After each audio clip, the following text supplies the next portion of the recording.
toa, é poeirinha. Paulo fala: aquele que é poderoso para fazer tudo conforme o seu poder, abundantemente além do que aquilo que pedimos, pensamos. A Ele seja a glória. Paulo, quando vai orar, ele ora assim: para que sejamos cheios de toda a plenitude de Deus. Sabe, nós estamos falando de um Deus que é grande demais, é pleno demais, é profundo demais, é largo demais, é alto demais. E a gente precisa anelar por isso. Se enquanto eu estou pregando aqui nada acontece aí, você não consegue sentir nenhuma vontade, você está morto. Eu sinto te dizer, mano, morto. Enquanto você vê pessoas assim, você vê outros talvez não fazendo a menor ideia do que eu esteja falando. Mas isso pode mudar, porque mudou em muitos lugares. Muitos lugares. Nós estamos começando, querido, em nome de Jesus, vem para esse jejum, vem buscar a face do Senhor, porque é tempo de buscar o Senhor. É tempo, é agora, não é amanhã, não vou deixar para. É agora, é hoje, é nesses dias. Quer mudança da tua rua, quer mudança da tua família? Traz avivamento, seja você um avivalista lá. Quer mudança na tua escola? Caramba, a droga tomou a minha escola. Seja você um avivalista lá. Mas como é que vai acontecer? Água sobre o sedento. Sedento.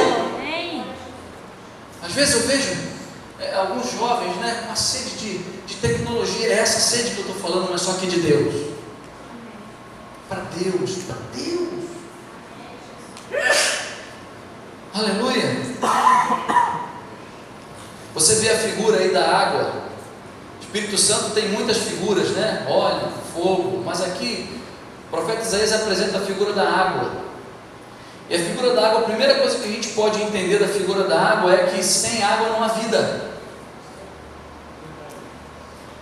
Diga comigo: sem água não há vida. Fala para o teu irmão: sem água não tem vida. Aliás, os cientistas, quando vão no planeta, a primeira coisa que eles querem encontrar é o quê? Porque se tem água, tem vida.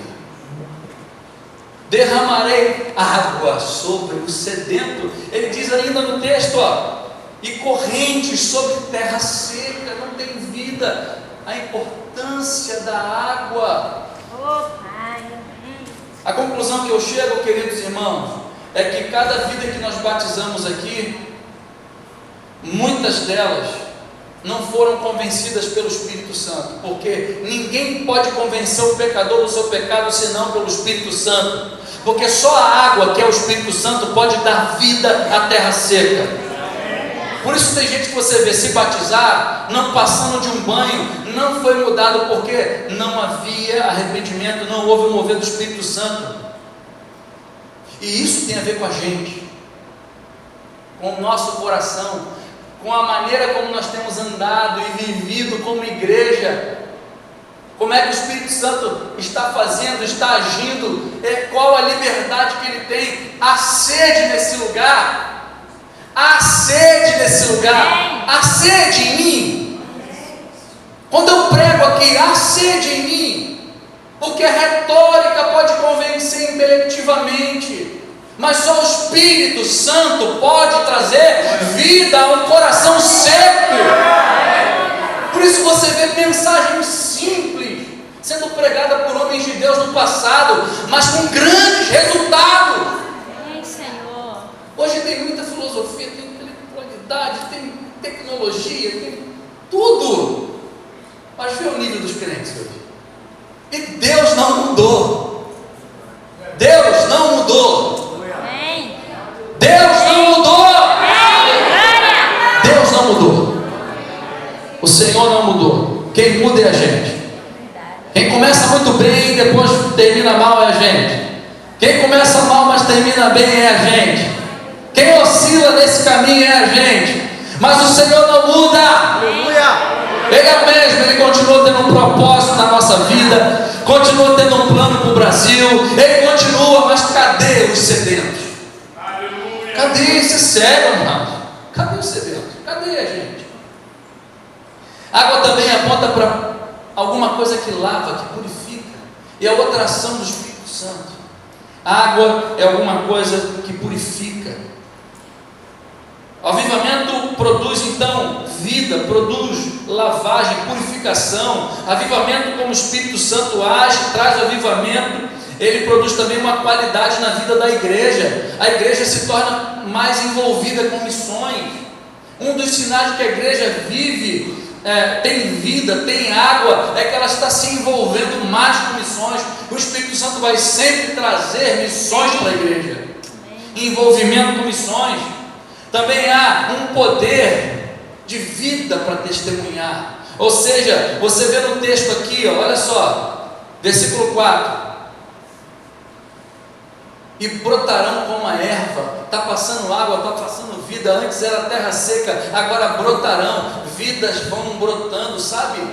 Mais do que estratégias de evangelismo, a igreja avivada, naturalmente, o Espírito Santo começa a gerar frutos, vidas começam a se converter como brotos, sabe? Começa a sair árvores e árvores, tudo aquilo que é semeado tem facilidade para crescer, começa a se multiplicar os nossos descendentes espirituais, começa a brotar vida sem força, o Espírito Santo começa a gerar. Aleluia. Começa a gerar. É isso que eu quero, amado. Eu preciso viver isso. Quantos querem viver isso, amado? É necessidade da igreja porque ele traz vida, avivamento, ele purifica, ele traz qualidade na vida da igreja no sentido de estar mais envolvida com o propósito de Deus, por meio de missões. Ele traz também o avivamento, poder e vida no testemunho, fazendo multiplicação de vidas, brotos, e ele também traz o avivamento, temor e santificação. Ou seja, tem uma coisa que faz a terra ficar seca, tem uma coisa que fazem os ossos secarem, tem uma coisa que leva a igreja para o cativeiro, para o deserto, e tem uma coisa que afasta Deus e a vida sai da gente. Isso chama-se pecado. É muito perceptível quando você ouve, você lê a palavra, aquele texto de Josué, se não me engano, capítulo 7, em que Josué está orando, junto com os anciãos, orando, porque eles haviam perdido, vindo de uma grande batalha de Jericó, haviam perdido uma pequena batalha para Ai. E o que havia acontecido era Deus: oh Josué, levanta, tem pecado no meio do povo. Muitas batalhas que a igreja perde, que nós perdemos, batalhas pessoais, batalhas na família, é porque muitas vezes pecado. As novelas que nós vemos, as cenas que nós aceitamos entrar na nossa casa, as minisséries que nós vemos, daqui a pouco começamos sem que a gente perceba, a torcer para o mal, os valores começam a ser corrompidos, começamos a abrir ou a corromper toda uma atmosfera que antes era reino na minha casa, agora ela fica vulnerável. E o que havia de pecado no meio do povo de Israel era apenas uma capa babilônica. Não era grande, ninguém estava adulterando não, mano. Era alguém que pegou um elemento que Deus não queria, escondeu. Nossa, capa bonitona, eu vou ficar com essa aqui, aleluia. São pequenas coisas que vai corrompendo o nosso coração. Vamos abrindo mão, vamos deixando de dar prioridade ao Senhor. A prioridade vai se tornando a gente, o nosso prazer, o nosso descanso. Nós vamos ficando no centro, e o Senhor vai ficando. Daqui a pouco, sem que a gente perceba, a gente pega uma capinha babilônica. São pequenas coisas.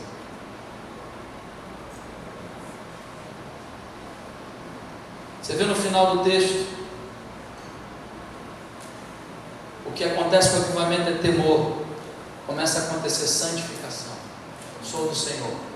Sou do Senhor. Amém. É ser santo, eu sou separado. Amém. Ele traz a gente de volta para o temor de Deus. A gente começa a tratar as coisas de Deus com seriedade, de novo.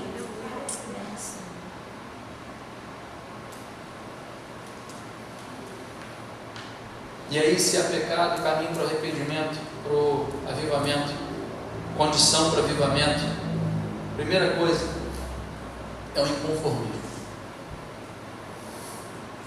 Não há essa promessa de avivamento, ela não vai acontecer se não houver da minha parte um inconformismo. Inconformismo de como eu estou levando a minha vida, como eu estou levando o meu casamento. Como é que, querido, olha só, não é como o meu casamento está, é como eu estou levando a minha vida, como eu estou levando a minha vida, que nível de pai eu sou, que nível de marido eu sou, que nível de crente eu sou, que nível de filho de Deus, que tipo de testemunho eu tenho dado. Eu tenho dito que sou do Senhor, mas na verdade eu me percebo muito mais do mundo, me percebo muito mais da carne, me percebo muito mais das coisas do que do Senhor. E aí, quando eu me percebo, eu tenho vontade, está sendo gerado em mim um inconformismo. Se não houver um inconformismo, não haverá arrependimento. Se não houver arrependimento, não haverá oração. Que aí a oração é a chave que abre avivamento sobre nós. Amém, Senhor. Inconformismo. Eu estou lendo mais livros do que a Bíblia, livros seculares. Quanto tempo eu gasto na academia e quanto tempo eu gasto em oração? Está empatando pelo menos? Quanto tempo eu gasto no Facebook e quanto tempo eu gastei na oração? Isso tem que gerar inconformismo na minha vida. Ah, peraí, pastor, poxa, também não é assim, queridão, não vai vir sobre você. Sinceramente, você não vai fazer história. Você vai fazer parte daquela genealogia que nasce, cresce, casa, tem filhos e morre. Você não vai fazer parte daquela geração em que andou com o Senhor e o Senhor tomou para si. Você não vai fazer a menor diferença.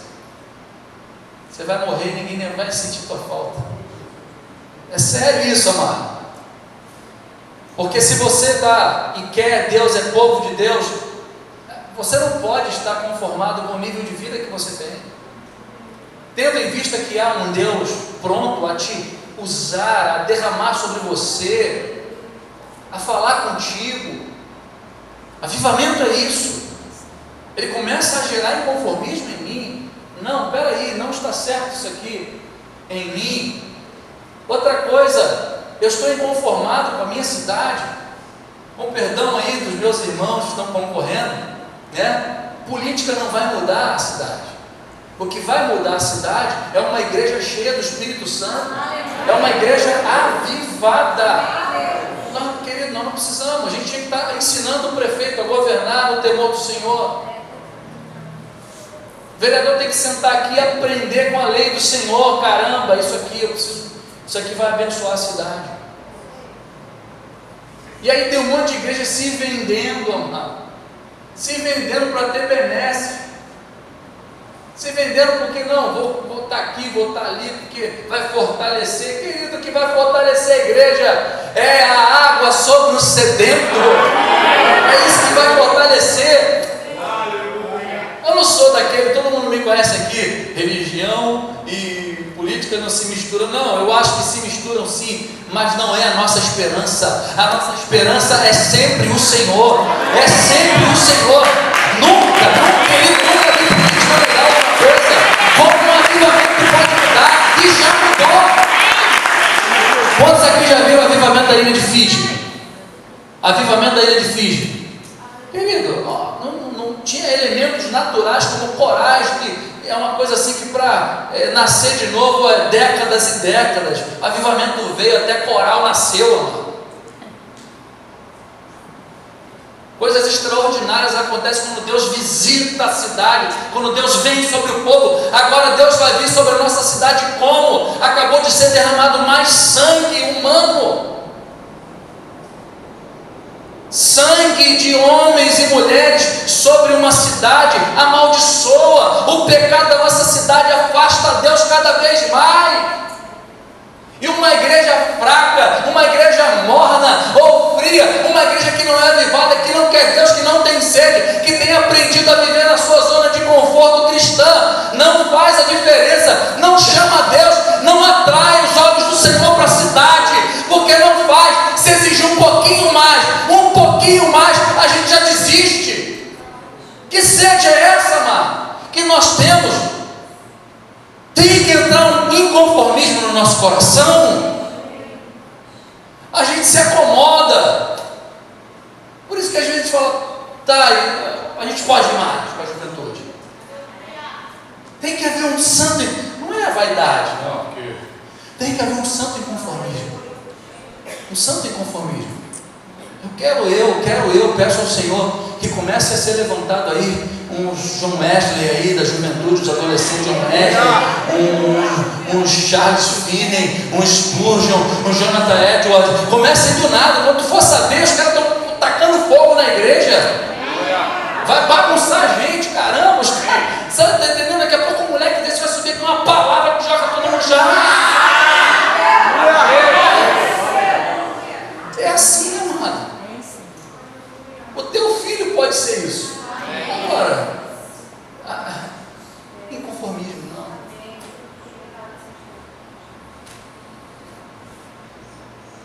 Os nossos filhos são especiais. Meu filho não pode ser igual eu. Ele pode fazer as coisas que eu estou ensinando a soltar pipa. Ruim de pipa benção, mas eu nunca parei para ensinar, né, direito. Mas eu parei para ensinar ele. Mas ele não pode ser como meu filho. Ele é especial. Ele é especial. O teu filho é especial. Eu escutei um cara falar que eu falei em nome de Jesus, não vai acontecer na vida, sobre 3 gerações. A primeira geração, normalmente, sabe aquele vovô? Sabe aquele homem que era cachaceiro, que batia na mulher, tinha vida desregrada, mundano, imoral. Teve encontro com Jesus. Ele se converte. Fica um homem santo. E aí casa com uma mulher santa. E agora o filho dele nasce. O filho dele nasce num berço cristão. Ele não, mas o filho nasce. E esse agora homem ora pela família. É piedoso. Lê a palavra, ele teve encontro, ele veio do mundo, ele cansou do pecado, ele teve encontro com a santidade do Senhor. Ele quer Deus, ele é uma tocha, ele é um fogo. O filho dele começa a crescer no lar cristão. Depois ele tem um neto, agora ele passa a ser um avô piedoso. Esse pastor disse que essa geração tem acontecido a seguinte coisa: o avô é uma tocha, é um fogo, o filho é fumaça e os netos têm sido cinzas.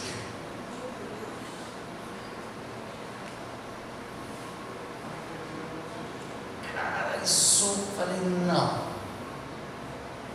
Como meu filho não será fumaça se eu pegar fogo e inflamar ele? Inflamar ele, porque fogo, né, vai se tornando um grande incêndio.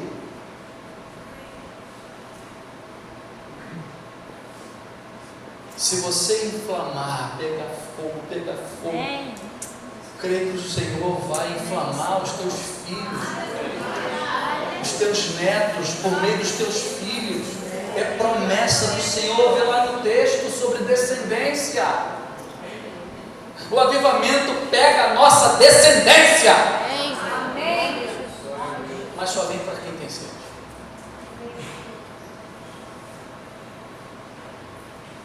O inconformismo vai automaticamente colocar a gente de joelho. Deus vai levar a gente para o clamor. E aí a oração, querido.